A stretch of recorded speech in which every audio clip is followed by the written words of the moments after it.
नमस्कार विद्यार्थी मित्रांनो, या व्हिडिओमध्ये 10 प्रश्न आणि 10 प्रश्नांपैकी काही प्रश्नांची उत्तरे ट्रिक्सवरून कशी काढायची ते आपण बघणार आहोत. या ठिकाणी प्रश्न पहिला आहे, 100 रुपयाच्या नोटेवर कोणाची सही असते? तर या ठिकाणी ऑप्शन पहा, वित्त सचिव, अर्थमंत्री, रिझर्व्ह बँक ऑफ इंडिया, पंतप्रधान. मित्रांनो, या प्रश्नाचं उत्तर काय आहे? Reserve bank of India. Reserve bank of India. आता तुम्हाला ट्रिक सांगतो. 100 रुपयाच्या नोटेवर म्हटलं की नाही, मग शंभर जर आपण असं लिहिलं, शेवटी काय अक्षर आलं? र. शेवटी काय आलं? र. 100. र वर्ण ध्यानात ठेवायचं. Reserve bank of India. र अशी तुलना करायची. पुढचा प्रश्न पहा, महात्मा गांधींनी पहिले वैयक्तिक सत्याग्रही म्हणून कोणाची निवड केली? ऑप्शन, पंडित नेहरू, सरोजिनी नायडू, सरदार पटेल, विनोबा भावे. तर मित्रांनो, या ठिकाणी मी तुम्हाला एक फोटो दाखवलेला आहे. तो फोटो कोणाचा आहे बघा बरं. तो फोटो आहे विनोबा भावे यांचा.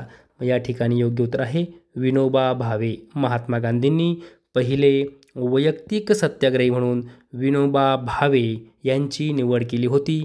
हा प्रश्न तलाठी भरतीला 2-3 वेळा विचारला गेलेला आहे. पोलीस भरतीला देखील वारंवार विचारला गेलेला आहे. आता पुढचा प्रश्न, भारतातील नीलक्रांती खालीलपैकी कशाशी संबंधित आहे?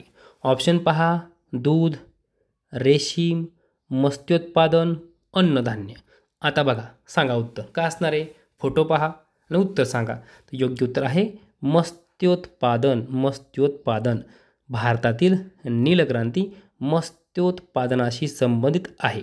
आता मित्रांनो, जर समजा तुमच्या लक्षात राहत नसेल तर मी तुम्हाला एक छोटीशी ट्रिक सांगतो. काय म्हटलं आहे? नीलक्रांती. हे बघा, या ठिकाणी उत्तर आहे मत्स्योत्पादन. शेवटी काय आहे? न. मत्स्योत्पादन. हा न आहे का? न. न वर्ण म्हणायचं नीलक्रांती असं ध्यानात ठेवायचं. न वर्ण म्हणायचं नीलक्रांती. असे तुम्ही कुठंतरी काहीतरी एखादा शब्द कंपेअर करून लक्षात ठेवू शकता. ओके. पुढचा प्रश्न पहा, ऑपरेशन मुस्कान काय आहे? ऑपरेशन मुस्कान काय आहे? पर्याय पहा, हरविलेल्या स्त्रियांचा शोध, वृद्धांचा शोध, हरविलेल्या बालकांचा शोध, दहशतवादी शोध. तर मित्रांनो, या ठिकाणी योग्य उत्तर काय असणार आहे? योग्य उत्तर आहे हरविलेल्या बालकांचा शोध.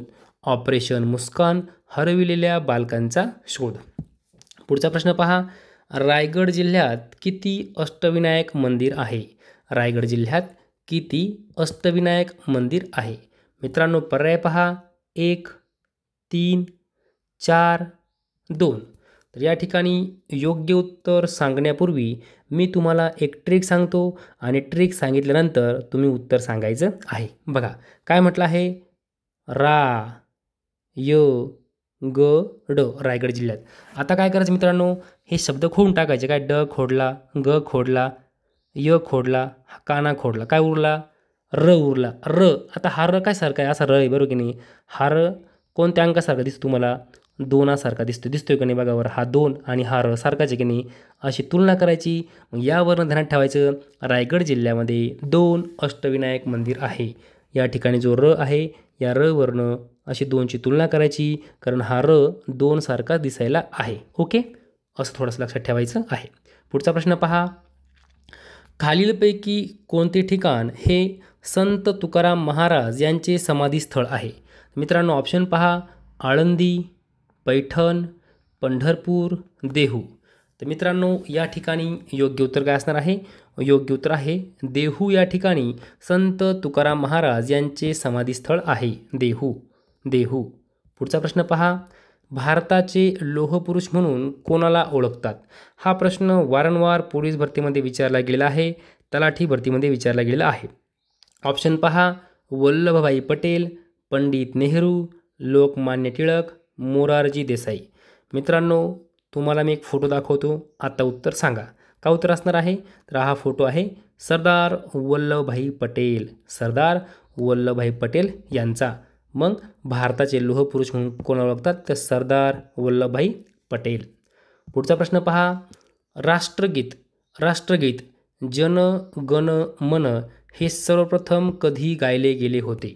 राष्ट्रगीत जन गण मन हे सर्वप्रथम कधी गायले गेले होते? ऑप्शन 1911, 1811, 1991, 1891.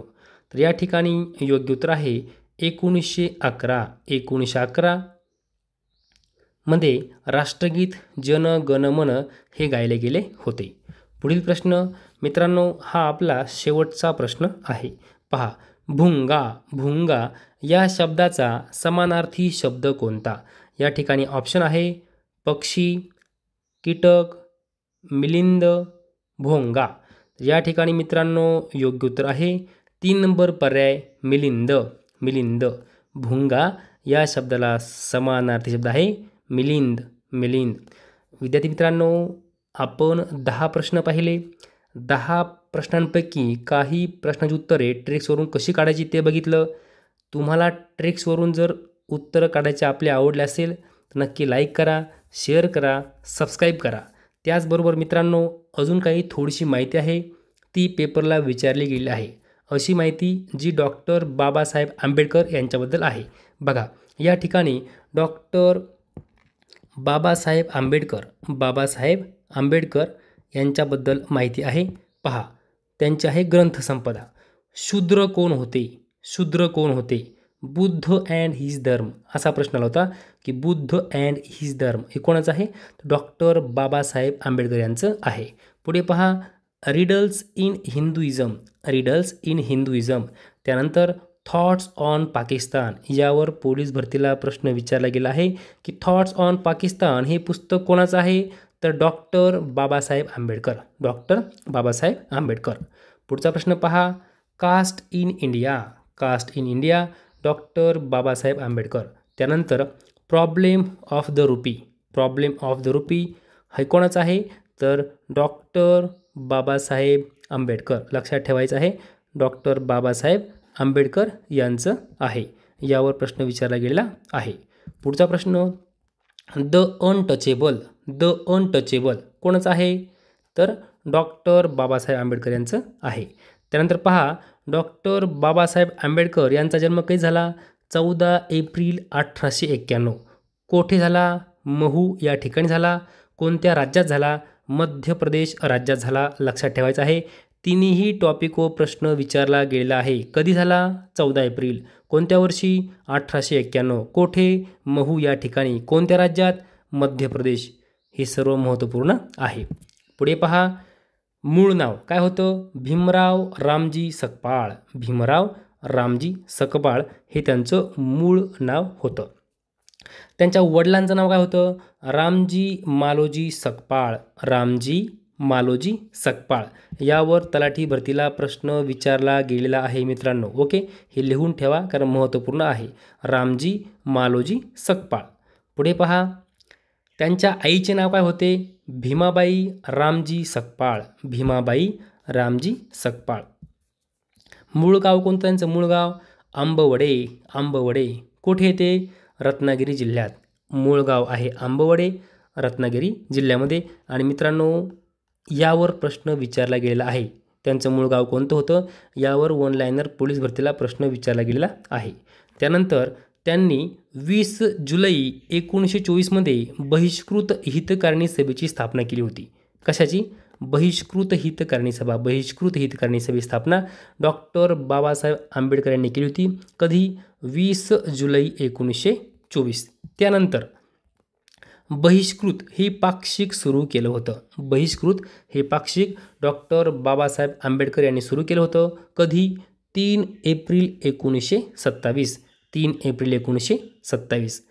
विद्यार्थी मित्रांनो, अशा प्रकारे या व्हिडिओमध्ये आपण सर्व महत्त्वपूर्ण माहिती बघितलेली आहे. जर तुम्हाला हा व्हिडिओ आवडला असेल तर नक्की लाईक करा, शेअर करा, सबस्क्राईब करा. धन्यवाद.